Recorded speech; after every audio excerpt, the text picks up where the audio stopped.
100 سال پہلے بسایا گیا شہر برباد ہونے جا رہا ہے۔ اس سرمایہ دارانہ سودی نظام کا خوشنما، خوبصورت اور جاذب نظر چہرہ شہری زندگی ہے۔ اس کی چکا چوند نے پوری دنیا کی آنکھوں کو 100 سال سے چندیا ہوا تھا۔ وہ شہری زندگی جس کے بارے میں اللہ نے قرآن پاک میں خبردار کرتے ہوئے فرمایا تھا، دنیا کے شہروں میں خدا کے نافرمان لوگوں کی خوشحالی سے چلت پھرت تمہیں کسی دھوکے میں نہ ڈال دے۔ یہ محض چند روزہ زندگی کا تھوڑا سا لطف ہے، پھر یہ سب جہنم میں جائیں گے جو بدترین ٹھکانہ ہے۔ سورہ آل عمران۔ جدید سماجی علوم اور تہذیب و ثقافت کا سب سے بڑا موضوع ہی شہری زندگی ہے۔ دنیا کے ماہرین کی اکثریت اس بات پر متفق ہے کہ اس کرۂ ارض کے چہرے پر بڑے بڑے شہر دراصل چیچک کے وہ داغ ہیں جنہیں رنگوں اور روشنیوں سے خوشنما، پرکشش اور محصور کن بنایا گیا ہے۔ بڑے بڑے شہروں کی یہ زندگی ارد گرد کے پرسکون علاقوں میں رہنے والوں کو کسی طلسم ہوشربا کے دروازے کے باہر کھڑی اپسرا کی طرح دکھائی دیتی ہے، جس کے سحر میں گرفتار ہو کر وہ شہر کی زندگی کے اسیر ہو جاتے ہیں۔ جدید زندگی کا سب کچھ ہی تو شہر میں اکٹھا کر دیا گیا ہے۔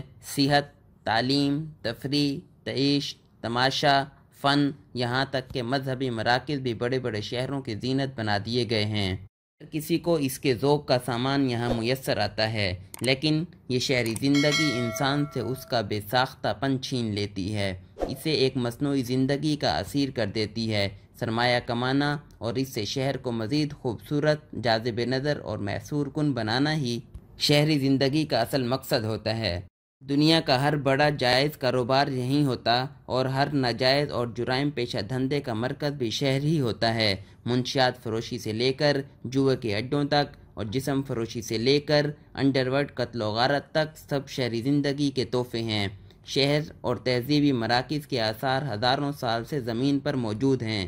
یہی شہر جب زمین پر اللہ کی بادشاہی و حکمرانی کے منکر ہوئے اور ان کی آبادیاں متکبر ہو کر خود کو مالک حقیقی اور فرما روائے کل سمجھنے لگی تو اللہ نے تیز آندھیوں، زلزلوں، چنگھاڑوں اور طوفانوں سے انہیں صفحہ ہستی سے مٹا دیا۔ اور آج یہ شہر عبرت سرائے دہر ہیں۔ 5500 سال قبل مسیح میسوپوٹیمیا آباد ہونا شروع ہوا تو 1000 سال بعد مصر منظر عام پر آیا اور اس کے 1500 سال بعد ہڑپا و موہنجو داڑو۔ ایک شہر برباد ہوتا اور دوسرا آباد ہو جاتا۔ وقت گزرا، دنیا آگے بڑھی تو زمین پر ایک سے زیادہ مراکز بنتے چلے گئے۔ رومی، ایرانی، چینی، ہندوستانی، یہ سب شہری زندگیاں رکھتے تھے۔ یہ سب مراکز اقتدار و تہذیب تھے، لیکن تہذیبی طور پر ایک دوسرے سے مختلف اور فاصلوں پر تھے۔ مگر گزشتہ 100 سال سے دنیا میں جو جدید تہذیب و تمدن پروان چڑھائی گئی ہے، اس نے پوری دنیا کو ایک بہت بڑے شہر میں تبدیل کر دیا۔ کھانے پینے، ملبوسات، تفریح، تعلیم، رہائش، علاج، کاروبار، معیشت و معاشرت سب کی سب یکساں اور ایک ہی سانچے میں ڈھال دی گئی ہیں۔ بینک کی عمارتوں سے کریڈٹ کارڈ تک، ذرائع آمد و رفت سے خوراک اور تفریح تک سب کچھ ایک جیسا ہے۔ یہ دنیا دراصل ایک بڑا گاؤں نہیں بلکہ بڑا شہر ہے۔ گاؤں کی صدیوں پرانی زندگی مختلف ہوتی ہے اور وہ ویسے ہی چلی آ رہی ہے، پرسکون، پر اطمینان اور فکر و فاقے سے آزاد۔ گاؤں کی دنیا جو محنت کرتی ہے، خود بھی اپنے لیے رزق اگاتی ہے اور دنیا پر بسنے والے شہری انسانوں کے رزق کا بھی بندوبست کرتی ہے۔ گزشتہ 1 ماہ سے 100 سال سے آباد اس شہری زندگی کا پر رونق بازار مکمل طور پر بند ہو چکا ہے۔ یہ بازار پہلے بھی کبھی کبھار کچھ دیر کے لیے بند ہوتا تھا، لیکن اسے بند کرنے والی طاقتوں کو علم ہوتا تھا کہ وہ اسے کتنی دیر بعد کھولیں گے۔ یہ جنگوں میں اجڑتا، بند ہوتا اور تباہ بھی ہوتا، لیکن جنگ روکنا انسان کے بس میں تھا، بلکہ وہ تو جنگ کو بھی اکثر آمدن کا ذریعہ، کاروبار کی وسعت کے طور پر استعمال کرتا رہا۔ لیکن اس دفعہ جو یہ بازار بند ہوا ہے، حیرت سے ہر کوئی گنگ ہے۔ ماہر معاشیات ہو یا سیاسیات، میڈیکل سائنس کا جاننے والا ہو یا تحقیق کے میدان کا مسافر، کوئی بھی یہ تجزیہ کرنے یا آئندہ آنے والے دنوں کے بارے میں پیش گوئی کرنے کے قابل نہیں ہے کہ کب تک یہ شہری زندگی دوبارہ بحال ہو سکے گی۔ سودی معاشی نظام کی شہری بساط اجڑ چکی ہے۔ شاید یہ سب کچھ اگلے کئی مہینوں یا سالوں تک واپس نہ لوٹ سکے۔ یہ شہری زندگی جس سرمایہ کی بنیاد پر استوار کی گئی تھی وہ جعلی کاغذ کی کرنسی تھی۔ اس کرنسی کے تحت 1945 میں ڈالر کو مرکزی حیثیت دے کر اسٹینڈرڈ بنا دیا گیا تھا۔